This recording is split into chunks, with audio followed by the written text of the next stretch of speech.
School की बस कई दिनों तक यार्ड में खड़ी थी। एक ममता भरी बिल्ली ने उसमें अपना ठिकाना बना लिया और वहीं बच्चे जन्म दिए। एक दिन वह दूध ढूंढने गई, तभी अचानक ड्राइवर आकर बस स्टार्ट करके ले गया।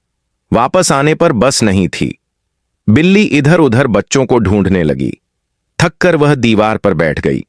थोड़ी देर बाद वहीं बस वापस आई और उसी जगह रुकी।